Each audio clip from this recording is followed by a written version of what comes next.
The King of Podcasts Radio Network proudly presents the Broadcasters Podcast, where we dive deep into the media industry headlines and dissect the digital disruption that diverges the masses into the new media counterculture and away from the media establishment.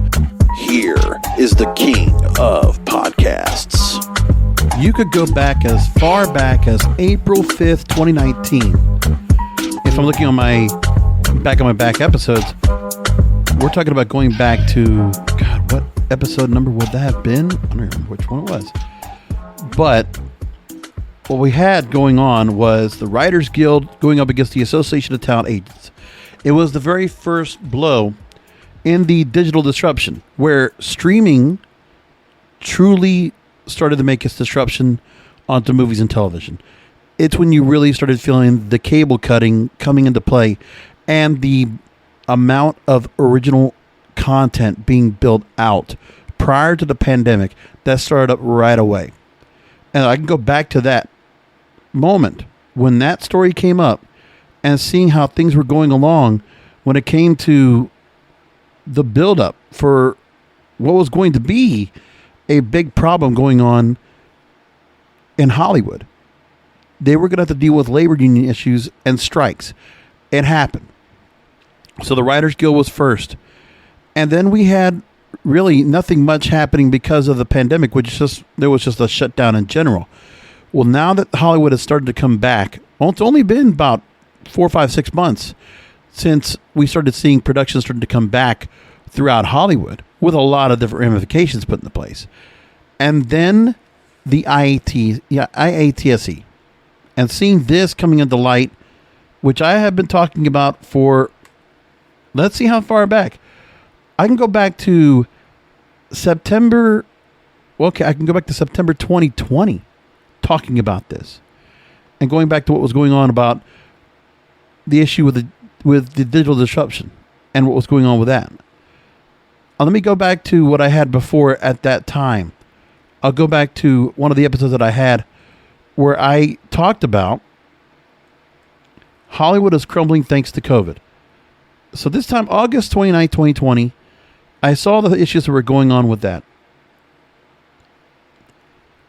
And it was August 2020, we started seeing that the Hollywood unions and the Association of Motion Picture and Television Producers were very close to returning to a work deal. So there was a bit of a run through to try to get that all taken care of. And so we waited on that.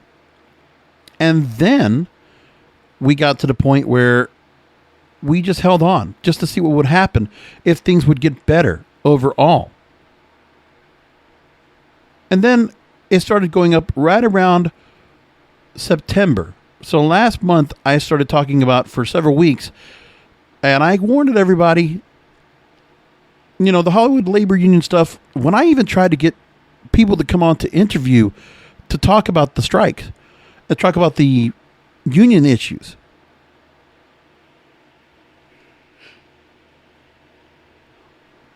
It's pretty obvious it was going to be tough to find people to go ahead and discuss it with me because they didn't want to. And there was a lot of people that were very hesitant about talking about the labor unions and the issues that were going on with that. Even when I did ask questions of some guests, they had to go ahead and kind of steer around it. And I understand why. But I've been talking about this, for over 2 years because I knew that this digital disruption, there was going to be a reckoning being done by the people behind the scenes that handled it. The people that are handling all the work for the broadcasters. There's the people in power, and there's the ones that help to create the broadcasts, whether it's music, movies, television, radio, which is the focus of this program. And the essence of this show is to talk about that and how it all functions, how it all works, and really the commentary, the criticism, and the analysis of how the media industry works and how this digital disruption, which is the most important thing that I've had since I started this program, is the fact that this is where we are. This is where things have truly hit a roadblock. And now it's time for the movie studios, the TV studios, the networks. They all have to start noticing the fact that there has to be a change in how things are done. when it comes to pay scale, when it comes to commission, and what they're getting from streaming, what they're getting from various things, and also the kind of treatment they're being subjected to. There's a lot to be said here. And now is the time. We have over 100,000 people in Hollywood worked behind the scenes for the International Association of Theater. The International Alliance, of Theatrical Stage Employees. So now we're here. 60,000 workers are prepared to strike come Friday. And there's a whole lot that's been written about this. If you look at the industry rags for Hollywood, they're loaded with stories about IATSE. If you look for it right now, just a random Google search has over 14 million results. There's a lot going on. The IATSE, if you didn't know, they refer to themselves as the union behind entertainment. Behind entertainment, live events, motion pictures, period, etc. With their parent organization, the AFL-CIO. There's a lot here. And for this to be done, it's in the U.S., the territories, and Canada that it's all being affected. And we're going to run through all the things that have gone on and what's been reported about and really just break down how far apart are both sides. The Association of Motion Picture and Television Executives or Producers, the AMPTP, because these are the two organizations that are trying to work each other out and trying to get this fixed. You might have seen the IATSE logo in every movie that you see in the credits. It's all there. Hollywood productions cannot go anywhere unless they have these union workers. Hollywood, in essence, would shut down production. And with already the COVID shutdown, which lasted, more than 18 months, to have this happen here would be a true roadblock. It would just be a major problem. And this is the best time for the unions to go ahead and act now, to try to make this happen. So they're trying to do it. The latest story I'm going to take here is from Dominic Patton and David Robb at Deadline. IATSE members tell their members, assume, quote, there will be a strike as the union prepares for the latest contract proposal for AMPTP as the Monday deadline looms. And this is the first major Hollywood strike, not the writer strike in 1981 or 87, I think it is. And there have been other strikes, but this full-fledged Hollywood strike since 1945. It's time for the reckoning. The streaming is now as important as anything else because the amount of original content that goes to streaming anyway and what is not being collected by this union as a result. And that's where the union is going to bat for these workers now. So here's what we got. There have been talks going on since then, but nothing has moved in here right now. A source close to the talks told Deadline it's about 50-50 right now. It could change quickly either way with the mood in the room. At one point early in the week, it looked like NBC Universal owner Comcast was the biggest hindrance to a solution. The overall situation has become more fluid to a point. The union has set a deadline of 12:01 a.m. Pacific time Monday morning for its members to hit the picket lines, and the ball will soon be in the producers' court again. We're going to see picket lines. Pretty obvious it's going to happen. It could get finished pretty quickly after that, but that's where we are.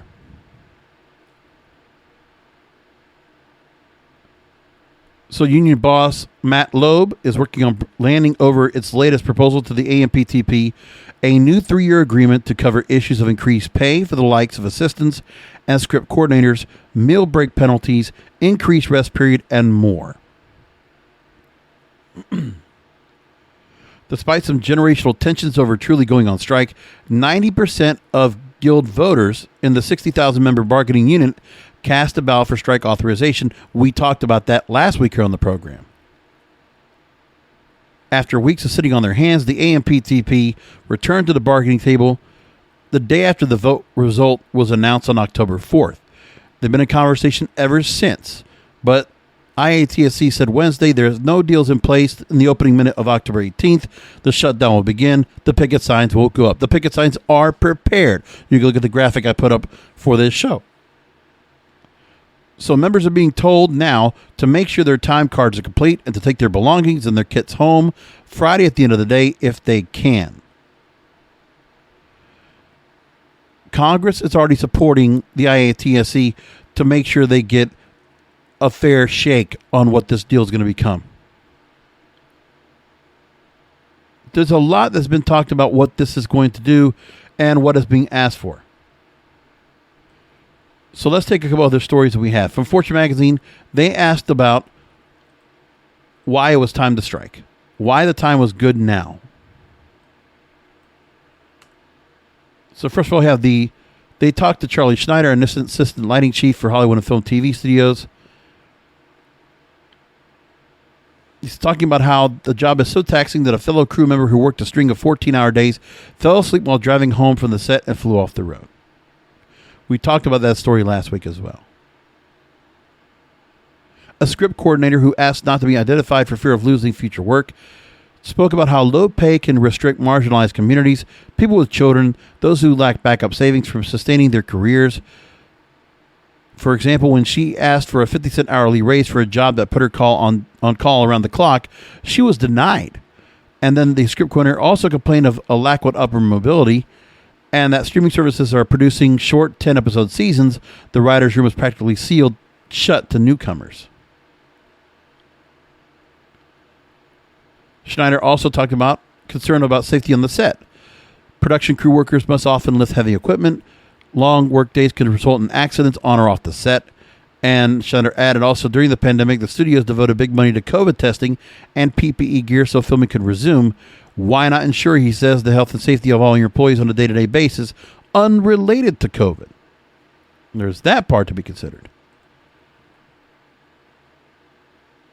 Now let's go into some other things being talked about. The picket lines and how they would work. Hollywood Reporter brings this story out. So they're covering from all angles. An FAQ document sent to local members on Thursday. The union offered guidance around scabbing, so anybody crossing picket lines, health care, unemployment benefits, and travel if it calls a mass work stoppage in the next few days. So this strike FAQs document was sent to locals members, giving new details about a strike that, as said, will begin on Monday, October 18th. The contracts that would remain in effect during a strike include the union sports broadcasting, low-budget theatrical, and pay television agreements, as well as the commercial and music video production agreements and select independent agreements. Members are suggested to check their emails in the morning before going to work to determine whether there's a strike in effect. If a strike is occurring, members will be expected to picket at a studio, their work location, or other locations determined by their local. The union also states the consequences for scabbing or working while a strike is ongoing or taking a striking worker's place. Members who cross the picket lines will be in violation of the Constitution of the IATSE and bylaws, subject to discipline by their local and the international. That could include fines, being subject to public censure, being suspended, or expelled. So you wouldn't be able to work in Hollywood again. The members who scab, quote, jeopardize ever becoming members of this great alliance. The union further adds that all workers not to do IATSE covered work during a strike. So it's being taken serious. The union's telling you to do it, don't do anything, and stop. And that's what they're sticking with. They say you can reclaim personal equipment or equipment that's subrented to you. The financial impact on individual members will vary due to factors including their state of residence. Almost all states prohibit striking workers from collecting unemployment, including California. Exceptions include New York, where members working under the Basic Agreement or Area Standards Agreement could apply for unemployment benefits after 14 days. In New Jersey, could apply after 30 days. Then it comes to the health care eligibility. It's based upon hours worked and hours banked. Members could be eligible for health insurance in the meantime. Any allowances pertaining to dues during a strike will be decided by each local's leaders. Same true of a potential strike fund, where individual locals may offer assistance, but IATSE warns, while there may be limited help for those most in need during a strike, you can expect to go without pay. You would not be prohibited from taking work outside of the industry in a totally unrelated industry area. So people might go ahead and work somewhere else. In the meantime, find some random work to work on that is not Hollywood related. I don't know what that would be. What kind of freelance work they could find. That could just be some simple, YouTube content, Instagram content. Who knows? But hopefully there's a plan for some of these people to have something to do in the meantime. But who knows what that would be. But this is the thing, too. Not only is this effort going to be made, you got to understand the people behind the scenes. Yeah, they're going to be picketing, but they're also doing this well knowing they're getting limited support and no pay. Will the Hollywood community around them, will they support in some way, shape, or form to help go ahead and support those people that are in Hollywood, the into business types? Like, will the service industry? Will there be people that, expect Hollywood to help out? Are they going to come help and assist in some way, shape, or form? I mean, could there be crowdfunding, GoFundMe campaigns, something to help certain people out? Because it really comes down to how long does the strike go? Because there's a whole lot riding on it. That's a lot of people to take care of. And Hollywood. For Hollywood, it's devastating. I mean, to have another delay like this, and also the studios are going to have to finally start paying up. And they haven't had to pay for a long time. Because originally what was being said was the IATSE, they recognized the changes with the streaming fees, but it was not being focused on right away.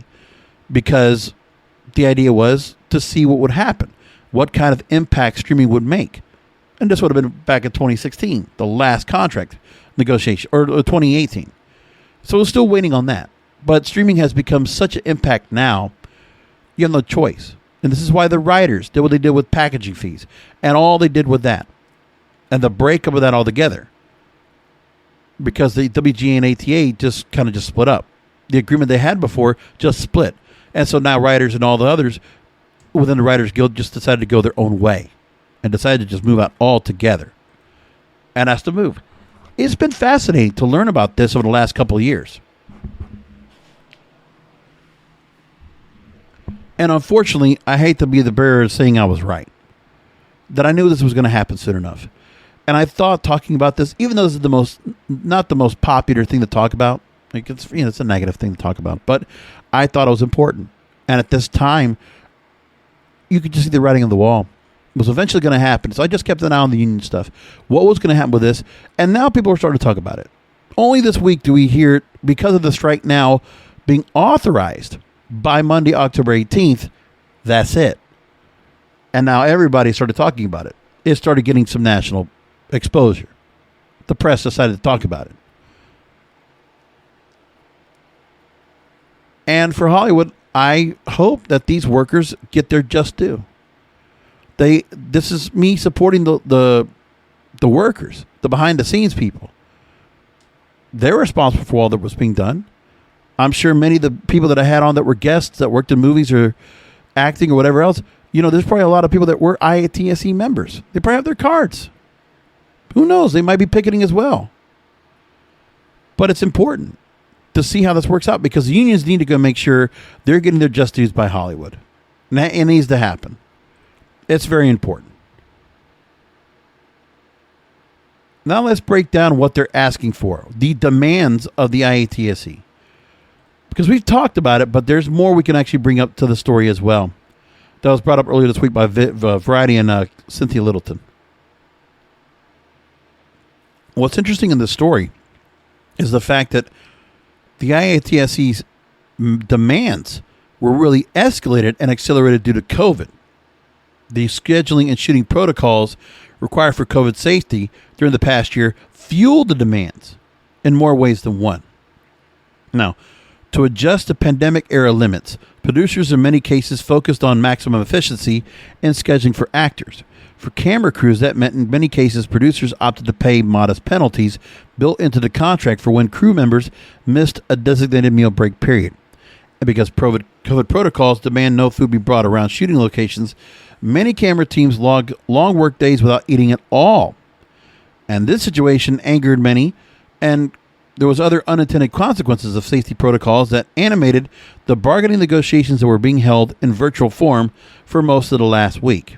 That's the other problem. These people are not working on a bargaining table in person. They're all Zoom calling still, which makes it even tougher. Like, it is one thing where if you're able to go and get a conversation going in person. But oh well. The International Cinematographers Guild, in IATSE Local 600, has been a power center within a larger union for 20 plus years, representing directors of photography, camera operators and assistants, visual effects supervisors, still photographers, and publicists across the U.S. and Puerto Rico. I didn't realize the PR people were part of this. The local with national reach was created in 1996 through the merger of existing camera locals serving New York, Chicago, and 13 western states. These leaders are the loudest voices in Matthew Loeb's ear, particularly camera operators driving the terms of the hours and working conditions that the negotiations team is pressing. This local has 9,677 members. It's one of the largest of the 36 locals.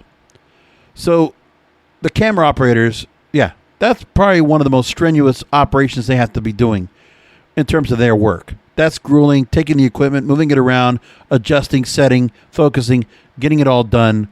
That's a lot of work on their end. And that's pretty heavy labor. Not to mention the grips, not to mention who else might be out there doing props or setups or, background or layouts. Who knows? There's a lot there. But that's a good place to go. If camera operators are some of the people that are really able to go and give proper input as to what's being done on the set. A willingness to blow through crew meal breaks isn't entirely a COVID phenomenon. In the peak TV moment, when many creative pros working back-to-back shoots on tight schedules, the willingness to push through to get it done at all cost is coming at a cost. So we're talking about peak TV, where so many shows are being done, so much content's being put together at such a quick pace. The forced pause prompted by the pandemic allowed union members a chance to rediscover weekends and family dinners. And you know what? They want to keep that. This is where that great resignation they keep talking about in the news, where you're seeing people that don't want to go back to that normal setup of the corporate office and going back to that again when they can work effectively from home. Look, my job was affected that way. I've not been in an office since February 2020. It's been nice and comfortable. Where my office is right now is in my bedroom. And in my bedroom, I have a lazy boy chair, an accent chair, of which I do all my podcasts, including the one I'm doing right now. The only difference is it's not daytime, it's at night. And, I got a couple of lights going on for accent in the background, and I'm just sitting here with a glowing laptop in front of me and my microphone. Sitting comfortably with refreshment at my side, if need be, and I'm just talking through. And it's been comfortable that way for, it's going to be well over 18 months now. It's been nice. I didn't think I would enjoy it so much, but I think that's the other thing, that people have the chance to enjoy more time, have a couple extra hours to themselves to go and take care of their health, take care of their families. And the other idea was, weekends and spending time with family, very important. It made people kind of just go back and realize we could be busy, but we don't have to be so busy. There are certain things we should have more time for if we can. And that's important. These contract talks over the past few weeks has caught many Hollywood labor watchers by surprise, which IATSE members see as another sign the industry takes this class of workers for granted. How is it that the studios never saw this coming?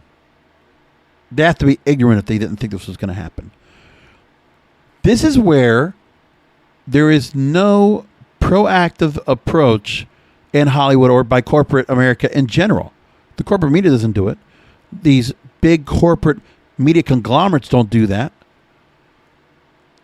They just handle situations as they do. And also, they just don't worry about some of their failing projects or some of their failing antiquated media. They'll just work on the next technology. Yeah, let's just go ahead and skip aside. We'll worry about our new technology. Let's get our streaming platform up and working.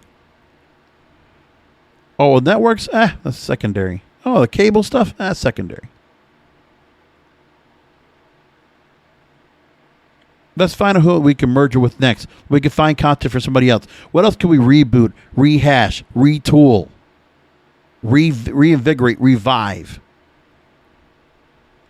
There was never a thought of preparing for the future, preparing for the digital disruption. But then again, that's the entire media industry in general. That's one thing I've learned about this industry. Nobody was prepared for this. Nobody thought the internet was going to do what it did. And they have been wrong every time down the line. This is just another example. And nobody's even thinking about this, not even thinking twice about it. I saw the signs of what was going on because we had all this deregulation, all this consolidation, all these mergers going on a regular basis. They've been going on for 25 years since the Telecommunications Act, which one of my better episodes talking about that because it also affected a whole lot of other communications and a whole lot of the media industries in general. So when all these companies could go ahead and be whittled down to 4 or 5 or 6 major companies and all a lot of independents, yeah, that worked out for them. But when you take that much control, when a monopoly comes into play, something else will come in to disrupt because that's just how it works. Technology allows that disruption to happen.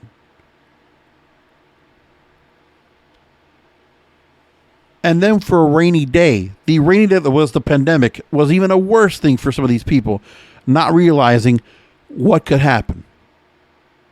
Or do we need to go and talk about the $2 billion failure that was Quibi, which was funded very much by Hollywood? And going through all of this, let's not forget the amount of people that were prior IATSE members that worked on Quibi projects, the casualties of losing work because of all that.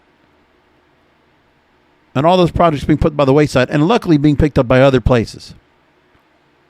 And all that effort. And then the shutdown. And for these brave people, not so much the unions are going to get their piece. We know that. But the people that are in these unions, in the trusting their livelihoods to this union to do right by them. And to hope that after already having an extended shutdown, where these people weren't getting paid, they weren't being taken care of, they were out of work. They had to find other ways to kind of make an income, make a living out of their own livelihood, their career that they did, whether they were in film school or they were somewhere else, where they learned their trade, of which you have to be dependent upon the unions to take care of you. So the union also, by their own right, they need to make sure every damn demand gets done. If you're going to make these people get sacrificed right now for the next several months, who knows how long this goes, but if they're going to have to be stuck here 3 to 6 months to a year, that's not going to be that long. I don't think it could go that long. But let's say this goes on till the end of the year. Do you really want this to go on through the holidays and all these people and the labor dispute is continuing through Thanksgiving, Christmas, and New Year's? Do you want this to be happening? There's a lot of projects to get done. There's a lot of content to be made. There's, again, peak TV. We're getting so many different projects being done right now for so many different platforms. The studios, they're desperate for content. They have to keep feeding the machine. They know their older content's only going to get so much. They have to keep feeding new content. The next Squid Game, the next Bridgerton, the next Ted Lasso. Right? They got to find those things. They have to crank that stuff out.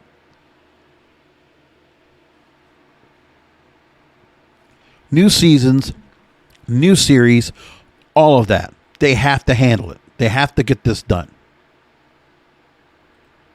And if they're smart enough, they're going to get it done. Taking the step of getting a strike authorization vote got people's attention. Now the AMPTP has little choice but to make meaningful concessions on hours and working conditions to show respect to these essential Hollywood frontline workers. Correct, Cynthia. Even the consideration of going on strike is different. Considering the balance of membership in SAG-AFTRA, WGA, and to a lesser extent, the Directors Guild, DGA, a higher volume of IATSE members are working at any given time, unlike the other guilds. Today, most of IATSE's members have active paychecks on the line if a work stoppage were to ensue. According to multiple sources, the basic economic terms of the minimum basic agreement are not in dispute. They have made a significant offer to shore up IATSE's pension and health fund and agreed to enshrine a 10-hour turnaround time as between days worked. So what they're saying is that so far, some of the basic concessions already being made would be to help make sure that all these people are taken care of in retirement. They get pensions, they have health funds, and now they're talking about a 10-hour turnaround time as downtime between days worked. So the idea is that 14-hour work days and nothing more. If you're going to go ahead and extend out, it has to be exact 14 hours. And they got to at least be 10 hours of downtime for people to get back to where they got to get home and actually be able to get rest and be able to go ahead and rest up and recuperate to go the next day. 10 hours of turnaround is downtime between days worked. The other new areas that are still in contention are weekend hours dedicated, rest periods, the arcane new media discount, and yes, meal breaks that need to be given more respect than a negligible penalty fee that is easy to pay and ignore. Yeah, so they've been trying to get away with the fact that, okay, let's just skip lunch, let's skip dinner, and let's just go ahead and we'll just pay you for missing the meal break. I mean, I'm not going to say it's inhumane, but I'm going to think it's just inconsiderate. And at least you got to give these people a break to do something. I mean, it's only considerate. So there's that part as well. New media discount, I don't know what, that's the thing I guess is going to be the biggest part. It's the streaming issue. How much are they going to be able to make? Because that's really the real contention that really started this up. But then everything else, due to COVID, they said it was the conditions that need to be improved. Much more respectable, much more dignified.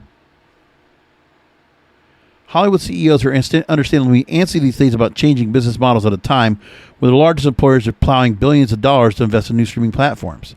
There's frustration at the studio level that the PR battle over union contracts is framed in terms of people versus studio profits at a time when traditional giants are absorbing billions of dollars in short-term losses to build new businesses a la Disney Plus, HBO Max, Peacock, and Paramount Plus. Yeah, you have your investments that are going to be loss leaders for a while, but that is not an excuse for not paying your people. And yeah, I'm not worried so much about the contracts being framed as people versus studio profits, but we already had a changing business model anyway because of the other union issues. Hollywood's changing right now. It's evolving. The pandemic forced evolution. Now let's just finish it. Like you already had the disruption already. You weren't prepared for a shutdown. Now you put some ramifications in place. And God forbid we never have one of these like this again. We don't have another pandemic to worry about ever again in a lifetime. So with that, let's make sure everybody is safe, healthy, rested, prepared, and motivated to work and have all the means and resources necessary so they could get the job done and get it done right. It needs to be fair. That's what it has to be. So the excuse is saying, yeah, well, you already had planned out these things and there's more than enough where there's investments going to come in. So the locals, these union workers should go ahead and be penalized for investments that you're making because of the mistakes of your own. The reason you're having to go ahead and put these major investments into these streaming platforms, plowing billions of dollars, you're changing your business model right now because you're changing your profit pipeline. Because you're expecting the streaming models to start trying to crank out profit. Subscriptions over ad dollars. You're changing all of that. So that was already changing. Why doesn't it mean the workers don't get that change? Why can't they move along and move to a new system as well? Let's just get it done. It's already being pushed upon anyway. The packaging deals, you can't do it anymore. The way you're having cable and network being done and what they're doing with studio work now, it's also changed as well. We have most either cable or network studios, they're all doing it internally. They're not going out and outsourcing somewhere else. They don't want to do that. So you've already been working on trying to consolidate all of your resources into one place, and the fact you have these streaming platforms and you're putting all this money into it, well, you want that content to be done on time and correct. These are the people that are providing the content for these platforms. And you want to delay this? Like, what good are these streaming platforms if you don't have content to put on there? Let's just put two and two together. Let's put some logic in front. These streaming platforms just can't just operate by themselves. You can put the infrastructure and the framework all you want. You want to put old content up there, see what it does for you? We know that's not what's going to be drawing people to the dance. Every one of these streaming platforms have to have new content to put out there to make it binge-worthy, to go ahead and put the subscription down because they have new content to go ahead and consume. You need to keep that going. That's what needs to happen. CEOs talking about a red ink is just a big red flag. There was the fall in 2007 when the exclusive executive obstinance pushed the Writers Guild of America into a corner, which started a 100-day strike. AMPTP President Carol Lombardini needs to find a way to hand Loeb some clear wins to help keep the angriest voices of the room from rising to militancy. It's hard to understand the AMPTP's decision to not make a counteroffer to the September 12th contract proposal by the IATSE. The CEOs of the conglomerates that drive the AMPTP are starting to realize that this deal and the 2023 cycle of contract talks, which I said, when one gets done, we already had the Writers Guild and the ATA, and what was going to happen is when that contract deal was supposed to be finalized back in 2019, which it never did, it just broke up and just fizzled out, kind of imploded basically. Then it was supposed to be after the fact that the SAG-AFTRA, the WGA, the DJ, and all these other deals, all these contracts were going to come up, and they were also going to be waiting on what was going to happen with these other studios, all these other unions, and then in lockstep, they all start setting their deals, setting up their agreements, finalizing their contracts, and renewing agreements for another 3 months or whatever it is. So this IATSE deal, then in 2023, you'll have contracts coming up for the Writers Guild, Directors Guild, and SAG-AFTRA, the actors, the performers. It's going to be very expensive. And all these labor pains come at a time when Hollywood's top leaders have limited experience in dealing with creative community labor unions. That's the other problem. You got all new CEOs in here, in some of these cases, that they're just supposed to be there to try to oversee the investment. Now they have this unforeseen obstacle in labor negotiations to try to keep things moving. So the IATSE right now playing hardball, because I don't know if the other unions would have done the same thing and put up the strike, but IATSE said, no, we're going to do it. And they have the overwhelming support for all these 60,000 plus to go 90% strike authorization, a resounding yes to strike, yes to picket lines. Yes, that means we're going to be losing pay. Yes, that means we're going to be cutting benefits. But if it's for us to get the better deal, we'll sit out. We will strike. We will picket. And it will resonate. And it's going to force this bargaining to get done. And the studios, they're going to have no choice but to relent. There is no, you just can't go ahead and pussyfoot here. You might as well meet all the demands. And IATSE, stick to your guns. For the good of the rest of the industry, stick to your guns. Because this also means a lot for those who want to be in the industry as well down the line in the future. They want to make sure this actually happens and gets done. And the mudslinging has been very much an issue. Because there's been a lot of comments that have been made right now that have really fueled the fire. The IATSE members have mentioned that AMPTP, quote, repeatedly refuses to do what it will take to achieve a fair deal. I'm going to take a quote from Kathy Rapole, National Executive Director of the Editors Guild, IATSE Local 700. Quote, this fight is being waged across the country as other unions also focus on decent wages, health and safety, and humane working conditions. Dignity for workers is at the core of what we are all fighting for. On Friday night, we told you days, not weeks, and that is still the case. it is more important than ever to stay in touch and stay connected with each other. As the pace quickens, we would move forward. Another person wrote to IATSE's 13 Hollywood locals saying, quote, "It is in the best interest of all IATSE members across the country that we continue to bargain until it becomes apparent that we cannot reach an agreement.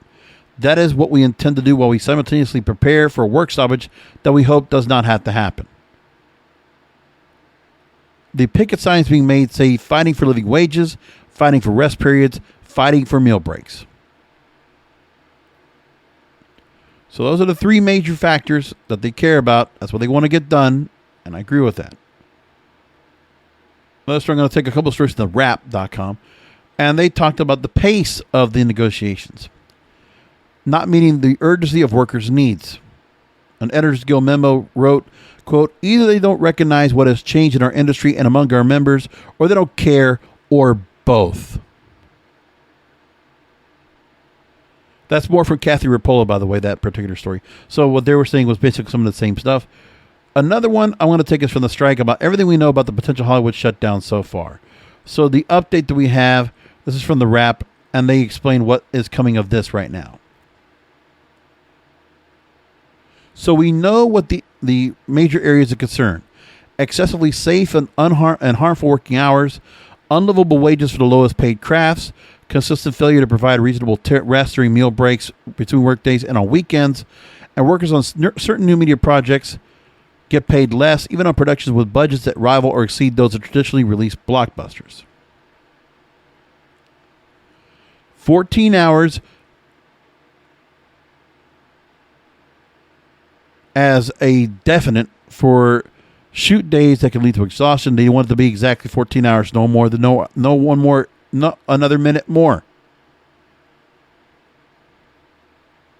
The AMPTP says it addressed the union's demands with a proposal. Increases of 10 to 19% in minimum wages for 871 members, 18% increase in minimums for certain new media productions, and $400 million deficit covering it in the IATSE health plan, while it raising premiums and other health care costs like deductibles and co-pays for dependents.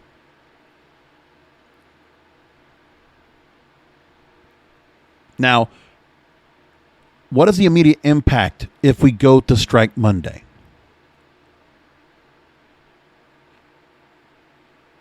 We will basically going back to what the pandemic induced. Virtually every U.S. TV and film production, including those still in post-production, would come to a halt. Broadcast TV would feel the first effects, as most primetime scripted series are produced much closer to their air dates and roll out weekly. For example, the United States of Al just finished production on the second episode of the season, and that will air this Thursday. Shows that air daily and are not filmed far in advance could also be heavily impacted. That's daytime talk shows to late night talk shows. At least one shot on the West Coast, so like say ABC's Jimmy Kimmel Live, CBS's Late Late Show with James Corden. Meanwhile, shows like NBC Saturday Night Live would not be impacted as much. Even production shooting outside of the jurisdiction in North America, IATSE's jurisdiction, that may hire local, non-IATSE crew members would be affected, as most still hire IATSE members for key department heads positions like lead costume designer, cinematographer, and lead makeup artist. Streaming services, particularly Netflix, appear to be in the best situation, the best position to withstand a shutdown, given their production for much of their content is completed months ahead of time.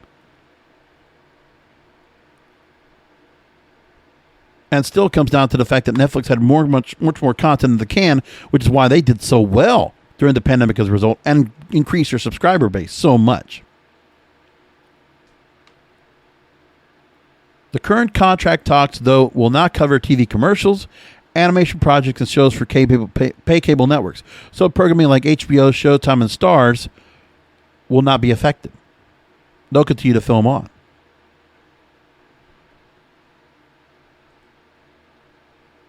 So let's go ahead and break down which shows would go down. If you wanted to know which people are going to be losing at the result of all this.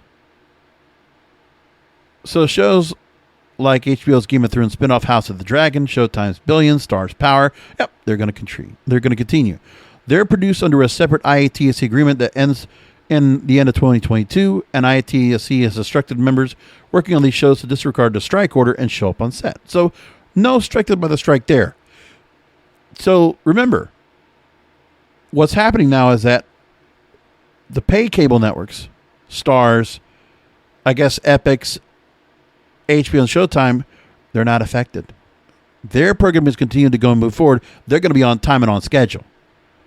The streamers already have loads of content in the can, so they're not worried about necessarily scheduling particular dates. It's just when they have the content ready and they can promote it, they can put it on. But they're not set to a schedule like the networks and cable are, which are set to advertiser dollars, because they have to make sure to go and meet the needs of those advertisers and their audiences based on their schedule, because they're stuck to an antiquated schedule. It's not an on-demand schedule so much as it is a particular schedule that has to be meeting a certain day and time or season or whatever period it is. The other exception you have is animated projects. The Animators Guild negotiates their own bargaining agreement with the AMPTP, handling labor negotiations for the studio. So productions on products like Pixar's Turning Red, DreamWorks' The Bad Guys, a slew of streaming animation projects like Zootopia Plus, and HBO Max's revival of The Boondocks will continue. Other than that, nearly all film and TV production in the U.S. and Canada would immediately cease on Monday, and that would affect 60,000 workers in 13 West Coast locals, as well as 23 locals that work on film and TV shoots nationwide. How about the films? Many of the top movies coming in 2022 have already finished principal shooting, though some, like Disney Marvel's Black Panther Wakanda Forever, are still in production. Many of the films that will have to turn off cameras are set for release in late 2022 or early 2023. That's including Warner Brothers' Wonka, starring Timothée Chalamet. Even Hollywood productions shooting outside of IATSE's jurisdiction in North America would be affected. Some of those overseas productions hire local, non-IATSE talent for jobs like set construction and grips. Key department heads like lead costume and makeup designers and directors of photography are all hired from IATSE locals. In post-production, there's confusion over union members whether the strike will affect their current projects. Some post-production facilities have separate agreements with IATSE, which would allow film and sound editing to continue. Skywalker Sound's one of them, and it's one of the go-to post-production facilities for most of Disney's live-action and animated projects. Now, the other thing that also helps out with Netflix is the fact that they have their non-English productions, with the Squid Game being a pop culture phenomenon right now. So even if a strike happens, Netflix can continue filming hundreds of overseas productions and employ below-the-line workers represented by unions for different countries. Same thing for Amazon and others. But the new streaming services like Peacock and Apple TV Plus do not have a backlog of projects, and a shutdown could cause delays in their release schedule for next year. The same could go for film distributors, depending on how far their 2022 titles are in the post-production process. But if the strike only goes for so long, then it will probably just go ahead and settle in the bulk of movies that did not get released during the pandemic. They all got pushed back to next year. So they all have to wait on that. But then worrying about next year down the line, 2023, 2024, what happens then? IATSE members, by the way, have presented a united front demanding higher wages, a change in working conditions, despite the financial struggles from pandemic-related work shutdowns. And that's where we are. That's a lot to talk about. There's a whole lot that changes because of all this. So what comes of it? Where do we go to next? When I started talking about the union stuff a couple of years ago, early on when I was doing this program, well, about a year and a half going into the series. And I'm saying to myself, okay, I'm about 70 episodes in, I'm about 60 episodes in, doing creative, not corporate, then moving it to Broadcasters Podcast. And I look at this going on, and I'm saying to myself, I really didn't know what I was talking about too much here. But man, in the couple of years of doing this show, it's one of the areas I feel like I've really gotten a real good knowledge of and understanding. Almost as if if I were going to work in that field, it would be something I would really want to know about and understand. But it's the correlation of how this digital disruption has really affected, and how broadcasters are going to be affected in general, and how it also matters to you watching all this content yourselves. You know what I mean? It causes a disruption for yourselves as well. We already went through COVID. Now your traditional Hollywood labor union stoppage could also create the same kind of effect. But we haven't had one of these in a long time. But it's usually the change in technology that usually does this. Because when they talk about 1945, that's because of television. Because television started becoming a new thing. Radio was starting to become irrelevant for production of dramas and game shows and all the different programming that would have. That moved to television. The visual medium changed everything. It was a game changer. Well, the internet has become a game changer as well. And now it's going to come to a reckoning. So here we are. We're set at this point. And we have to hope that the IATSE really gets some stuff together. All right, we're going to move on from there. Got a few other stories I want to bring up before I wrap things up. Advertising, I've talked about. And there's a whole lot of money now, and where advertisers need to go to get their ads seen and viewed. Hollywood Reporter put a really good story about it. TV ads in flux, $60 billion in limbo amid changing viewer habits and Nielsen upheaval. So viewers are increasingly ditching broadcast entertainment for streaming. Nielsen's being challenged as the default for metrics, and tech giants are siphoning ad dollars once spent on linear television. But that doesn't mean TV ads are dead. But the money being put by these big corporate media conglomerates that they're relying on, they're struggling with. Total TV advertising set to top $60 billion this year. According to media agency Zenith, the market is expected to shrink by 4% in 2021, creating an incentive to stop digital giants from stealing business. The TV giants' big advantages are quality and scale. The shift in viewing patterns is splintering the video ecosystem even further, with broadcast networks, cable networks, major streamers, and small ad-supported ones like Tubi and Pluto TV are all fighting for shrinking slivers of consumer attention. The network's unbeatable scale particularly comes into play with sports programming. And one of the people they talked to in this story, Kevin Krim, CEO of EDO, a data firm that tracks TV commercials performance, he notes that NBC Sunday Night Football reaches so many consumers, there is no way for an advertiser to match that simultaneous scale on digital, where platforms remain tightly focused on advertiser targeting. So geo-targeting, kind of the ad placement they have, geo-targeted and dynamically inserted. So that we have a podcast like this show. Well, while Facebook has Toyota pay a premium to target users in the market for new SUV, NBC reaches a huge chunk of the population, including those in the market now and those who may be soon. Quote, these owners of the media who are selling this ad inventory, they are smart. They understand that the way to take on the Googles and Facebooks is to play to your strengths, but also to respond to the appeal your competitors are offering. End quote. And so this is what you see right now more than anything else about what program is important to network and cable. The two-pronged approach is event-driven programming like sports and award shows that provide scale, and on-demand video that anchors a long tail of targeted advertising. Well, if you see right now, the NHL has become a sports franchise that's going to get reinvigorated because of the amount of money in the latest broadcast deal, where NHL is returning to ESPN and now moving to TNT for the first time ever. Because they're just trying to find live programming aside from the NBA, aside from the NFL, to try to go and bring on advertising. College football, well, I mean, if you look at the amount of live sports programming now being put back on television, on network TV again, it's becoming pretty mind-boggling. You see like the simulcast of Fox Thursday Night Football, or even ABC doing that at the start of the year with ESPN's Monday Night Football.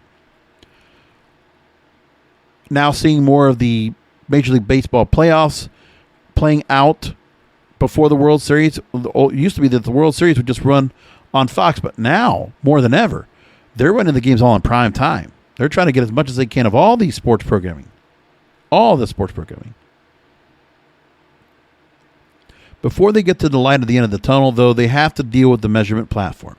Networks led by Video Advertising Bureau Trade Group are fuming at Nielsen, arguing its depleted viewer panels during the pandemic led to skewed data and is taking too long to incorporate more comprehensive streaming and viewership metrics.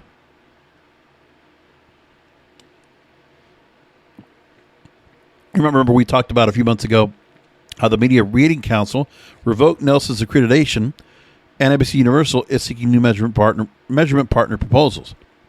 So it's like Moody's taking a company like a banking or a financial institution and dropping their credit rating. Same idea here with Nielsen. The integrity is now being shot at Nielsen.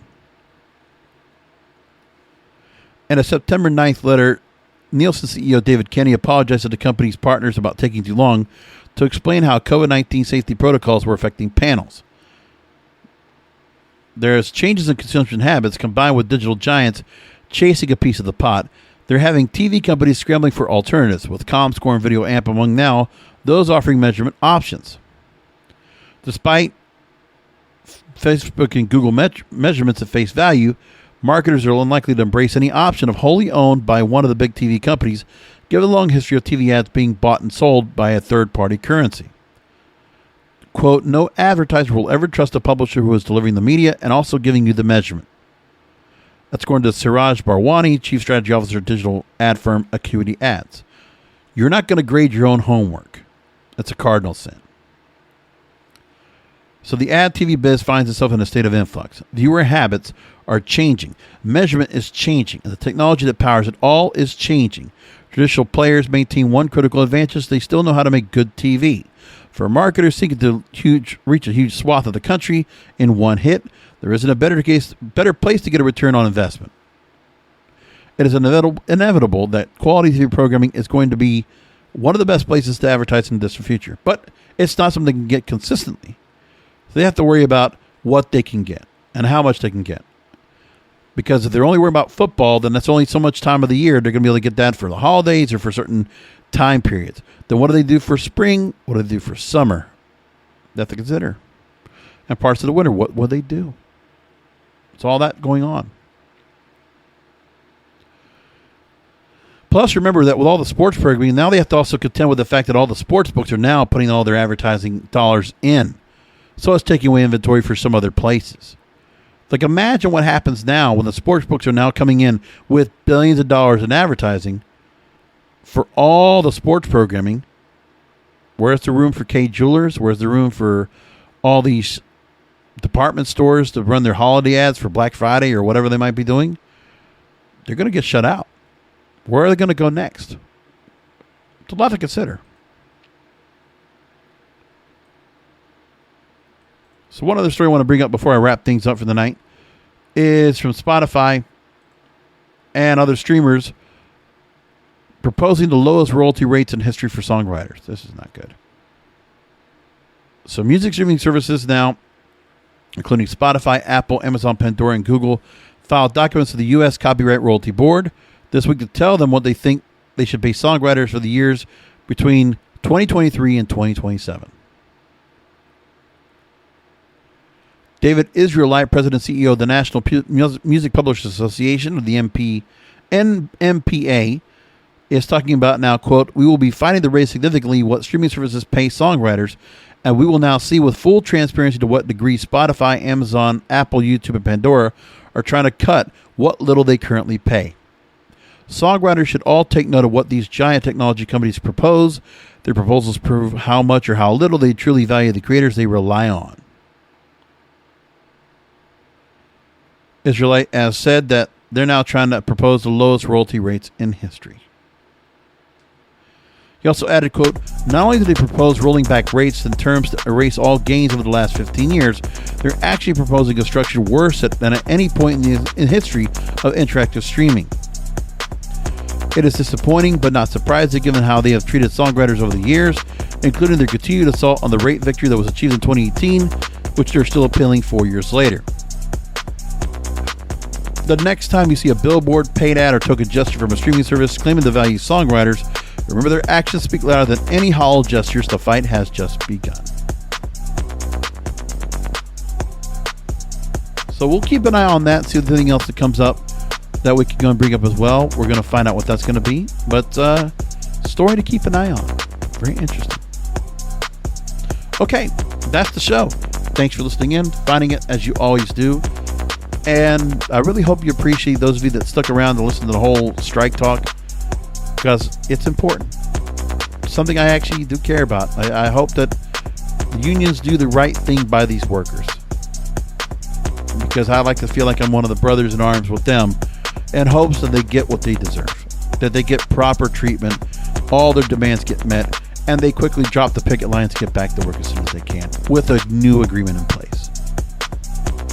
It's time for the big corporate media conglomerate giants to start paying up. There's just no choice now.